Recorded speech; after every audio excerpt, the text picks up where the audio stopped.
Okay, good morning, good afternoon. This is my third take. I'm having huge sound issues. Anyway, you wouldn't know this because you weren't there. Okay, so let's begin. Today I want to start a new series. The long story short, I'm trying to. So as you can see in this channel, I was trying to make a small robot. I wanted to first start with an R2D2, but that was way over my league. So I then made a small little robot using Python, basically. But I was running into issues with the thing being too slow, and I've managed to make some sort of remote control reactive robot. But I wanted computer vision and all that. And you doing parallel or even concurrent programs in Python is a pain. Multiprocessing or threading is just a pain in the ass. Um, a few months back, just before the confinement, I've rediscovered Go and I've fallen in love with it. It's an amazing language, very fast, very quick, straight to the point. And for this stuff, for this kind of application, is actually quite useful. Um, and I wasn't the first one, of course, to think of that. So um, I've stumbled upon this library, this framework, which is called GoBot.io. They Am I showing anything here? No. They basically propose a big framework in Go for robotics and IoT. It's really, really good. They've got many platforms. So you could actually program an Arduino with it. You can control drones. You can control Bluetooth and basically a lot of stuff from like the end system to even like certain chips or even switches and all that. So it's very, very useful. However, because it's Go, the community is not that huge. So that's why I'm making this video to basically show this thing off and go a bit beyond beginner stuff. Um, the second framework that developed by the same guy is GoCV, which allows you to get a computer vision with OpenCV in Go. And this is amazing. So you basically, if you've got a Raspberry Pi and you've got a PiCam, you can basically do all this in Go, which is much quicker than Python. I mean, OpenCV in Python it struggles, especially on a small system such as the Pi. So in our case, this is fantastic, and it actually has many examples on how to use it, and this is what we're going to do in the following videos. It can use classifiers such as Café. It can use deep neural networks. It can use TensorFlow. It can use, but even though these would be very, very sluggish on the Pi, I mean, I'm talking about 1 frame per second tops. However, face detect, which uses simple, I mean, quotes, OpenCV cascade classifiers, it's quite efficient and works well enough to be useful on a Raspberry Pi system. Anyway, the first thing we're going to do for this first video is just simply use this example. I mean, I'm just basically going to copy and paste what's in there. Use this example to stream what my camera is seeing on a web page, okay? So for that, you need to install GoCV. To do that, you just need to go into the Get Started. I'm sorry, it's a bit small, but that's because of the actually zoomed out. It's a small window anyway. If you go to Linux, you can do that on Windows or Mac, but you need to basically go and get this library, then go in it, or CD in it, and then simply type make install. This will install OpenCV 4.3 on your Raspberry Pi. Just so you know, this is a long process. It took about 40 minutes on my Pi. I got a Raspberry Pi 4 gig. And it's going to run hot. When I say it's going to run hot, the first time I compiled a program, the Raspberry Pi simply crashed. So you need a proper power supply. I mean, not just a phone charger. You need a proper power supply, and you need to cool your CPU down. So I got a little radiator on the APU for the Pi, and I was actually using a piece of paper to fan air on the heater. on the radiator. So if you don't have an electric fan, like a little fan from a computer or something, you can actually just blow on it for 40 minutes. I would recommend the electric fan if you have it. But once it has compiled, you should be welcomed with this little string there, which tells you the version of GoCV. In my case, it is still 0.23, and the OpenCV libraries, as I said, 4.3. Okay. If you get any errors, you might need to install other stuff. It was quite tedious, and my idea here is not to show you how to install that. Just post an issue on GitHub if you still have an error. Anyway, so what I want to do today is do some coding, remove my terminal, and basically just stream my face from the PiCam on a web server. So for that, I'm using Atom from GitHub. It has a very cool package which is called FTP-Remote-Edit. And this actually allows me to FTP into my Raspberry Pi and edit any files simply by just saving them here. So for example, if I save this there, it says it was uploaded to the system. So if I go into my SSH tunnel and I can do cat main, okay, so there's nothing in the file. If I type package main and save that and redo the cat, it's saved in there. So I can actually comfortably develop everything on my Windows machine, and just it's going to update everything easily, and then I can just run anything from the terminal. This software is actually a free software. It's called MOBA Xterm. It's much better than PuTTY. If you're on Windows and you need an SSH terminal, go get MOBA Xterm. There's a paid version, a free version, and it's amazing. Much better than PuTTY. A lot of options and all that. Anyway, let's get started for the third time. So what I'm going to do is just type the example from the GitHub page and just go through, try to understand quickly what's going on. This is just a demo, and later on we'll do some more advanced stuff. So first thing we do is we do the imports, and from there we do the fmt log, and then net-http, so that's to serve our web page. An example is importing OS. I don't want to import OS because I won't be needing it. Then we import net-http rough. I'm not quite sure why there's a underscore there. I don't really care for now, but yeah. Next, we import github.com/i hybrid group /mjpeg.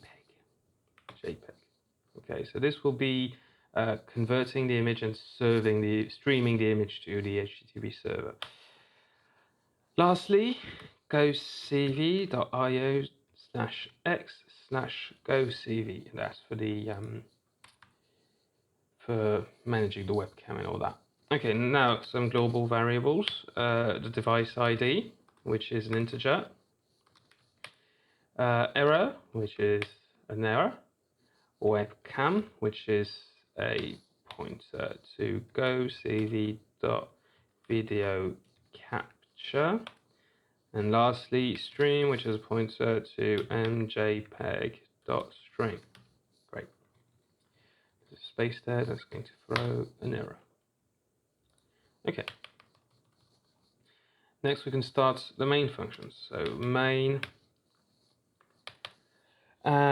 Okay, so in the example there, he's going to ask you to type some OS argument stuff, because the idea is you can give as arguments in the command line for the device ID and the host. I wish not to do that. I'm going to hard code this in it. So device ID is equal to naught.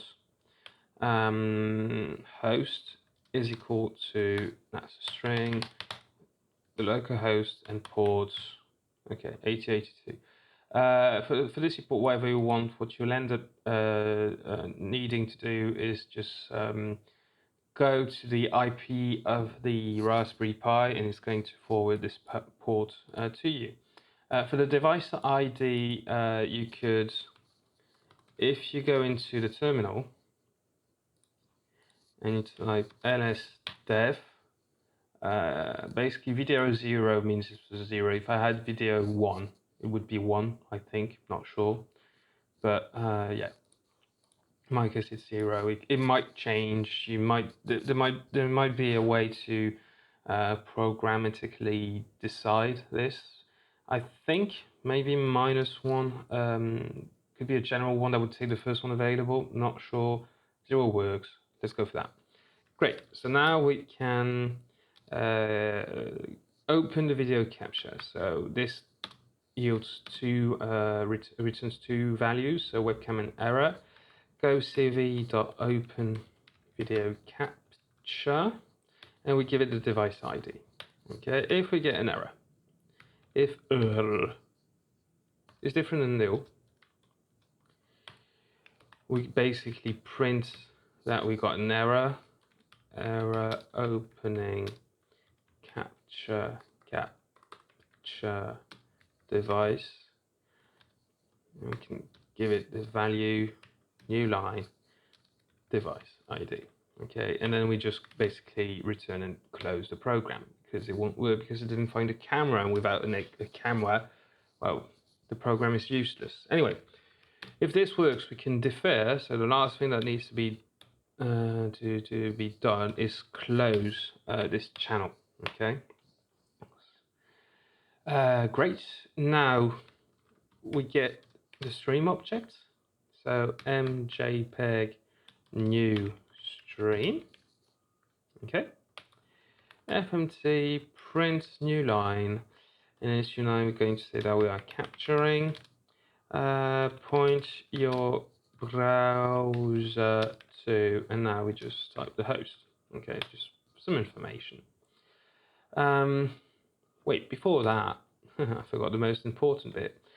We need to make a coroutine. Go mjpeg capture. So this is a function we're going to make afterwards.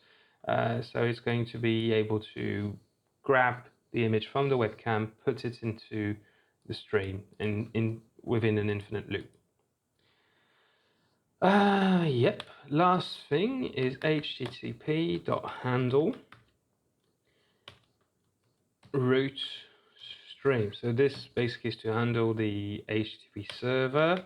And last thing for this function is log fatal http listen and serve host nil.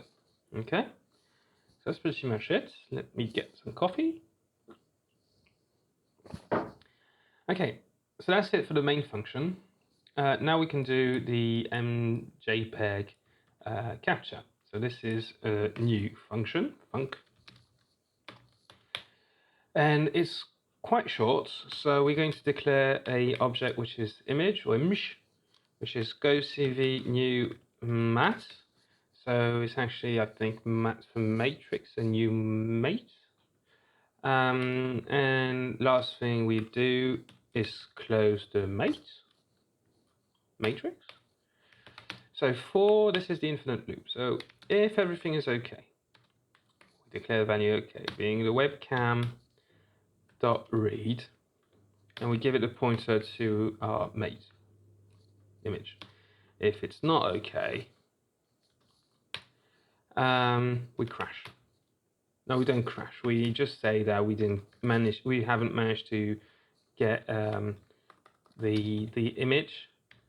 So in this example, he says that the device is closed, and then just gives device ID, and then returns. I'm not a huge fan of that, because I have run into times where the terminal printed this, but the webcam worked properly, just like skipped a frame or something. So I'm not sure, but I don't want to improvise right now. If the image is empty, we just continue. Again, I need to do some tests to understand why we need this. Because if it's not empty, we still continue. So No, we continue as in we go back to the start. Okay. We basically don't send it to the buff. Okay, so this is basically if we get an empty image for whatever reason, we just start the for loop again. I think that's it. Not sure. This is programming 101, but doesn't matter. What do we do next? So it's GOCV EM encode. So this will encode into a JPEG form our matrix and send it into this variable buff. And this buff, we're going to update JPEG our stream. And this is it. So now when I save and I go back to my terminal and I do cat main, you can see that all the code is in there nicely, neatly. Okay, so let's run this. Go main. So what did I do wrong first? It's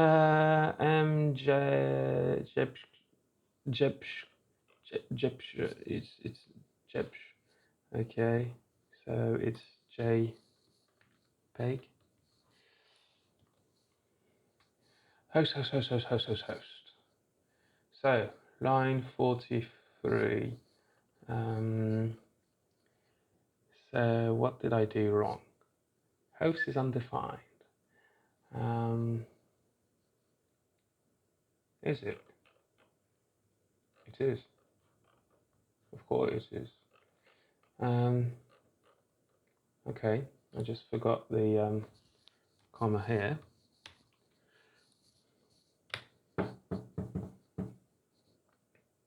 It's not comma, it's a double comma. I'm not sure what that's called in English. Anyway, so great. So now we got the IP. So let's go to the IP address of the Pi. And if I switch to Firefox, I can say hello. So it works. So the Pi through Go is actually streaming my face on the web page. So why is it pink? I can't remember if I said that already. It's because I'm using an infrared camera. So it's a small camera I've got on eBay, quite cheap. It's got an infrared sensor, near infrared, and two infrared LEDs on the side, which allows it to basically see in the dark without lighting up the place with visible light. So it's quite good for robotics. Even though, yeah, the image is a bit weird. My eyes are white, which they're not. They're black like everybody else's. I'm in the center. Anyway, so this is the gist of it. If we look at the image itself, we can see that it's rather big. There's a little bit of latency I can see, depending on how well I do the sync on the video, you might not see it, but there's a bit of, yeah, there's a bit of latency.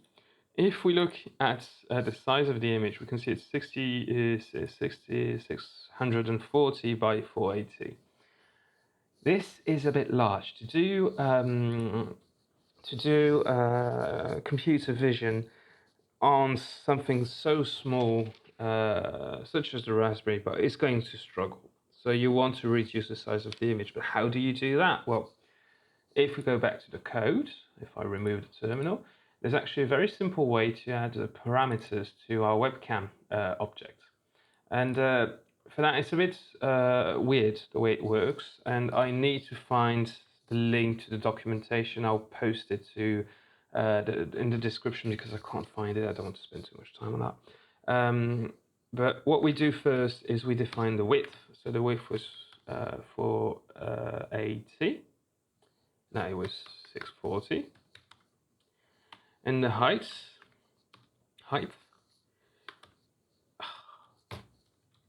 Forgot the double whatever this is called. What we can do is do float 64 width and multiply that by 0.55. This means we're going to keep the aspect ratio by only changing one value. Okay.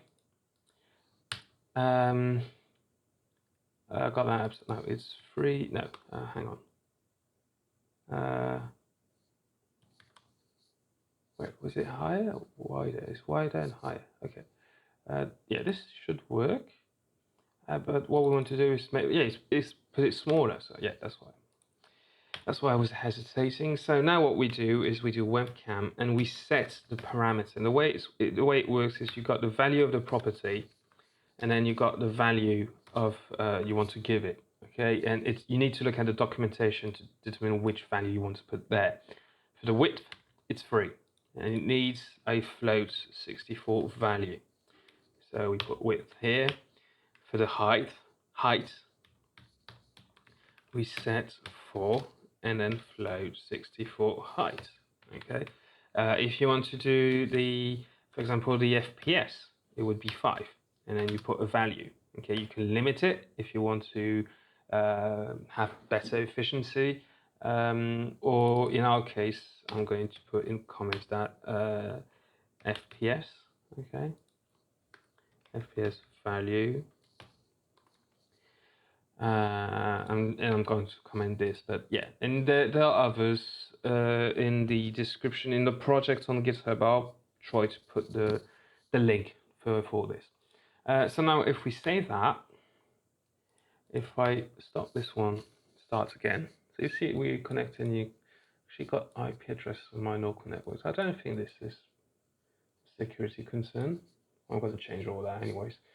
Okay, so now it's streaming. If I go back to Firefox, so this is the old image crashed. If I update, update, you can see the image is smaller. Okay, it's smaller, it's snappier, and it's better for image recognition. And you could go smaller. Okay, we could reduce this from,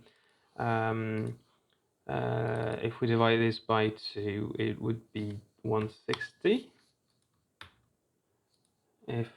Oh, you didn't see. So what I did is I removed this to 160, and then if I stop, so oh yeah, here you go. So you see it says device close 0. So this is the mistake I was talking about, but it works fine. So I don't know what this is about. Maybe it's when I Control C. I don't know. Anyway, if I go there, you might be able to see. So here, so you see the image is much smaller. So, but we do have some sort of weird color thing. So I don't know if this is because of the cheap camera I have or the way OpenCV works, but because the image is smaller, it's struggling with some of the pixels. But the most troubling thing for us for image recognition would be the fact that because my face is very small, OpenCV is going to struggle to find it. When I'm very close, no problems. But if I was in the far back, if I went in the far back where the guitar is, for example, the resolution of the camera is not enough for OpenCV to see anything. So you need a minimum amount of pixels, okay? And here it's, yeah, the bare minimum. So 320 is a good value. It is a good value. I mean, it works. But yeah, it's just something to consider. Anyway, I've been chatting for 23 minutes now, so I'm going to stop. So what's next? Next video, I'm going to do the face detection bit. So just putting a square around my face, saying human. Next step is trying to recognize which human, so me, or someone else, or I don't know who it is. This is really easy and well documented on Python, and I just want to do it on Go. I don't know how to do it yet, but I need to learn. What else? Yeah, and the last thing, because this is for robotics, the idea is to put my little camera on a server motor and on a stepper motor, and just follow my face. The idea is that the camera will do go there. That is the idea, just for shits and giggles, basically. Okay, if you have any questions or remarks or comments, well, you know how to use YouTube, so just post them underneath. If you have proper issues, please post them on GitHub, not on YouTube. I don't like reading unformatted error messages on YouTube. So for the first few people who comment these mistakes, I will point them to GitHub, and at the end I will just stop reading, even if it's only 10 people. Anyway, that's it for me, so that's it. Cheerio.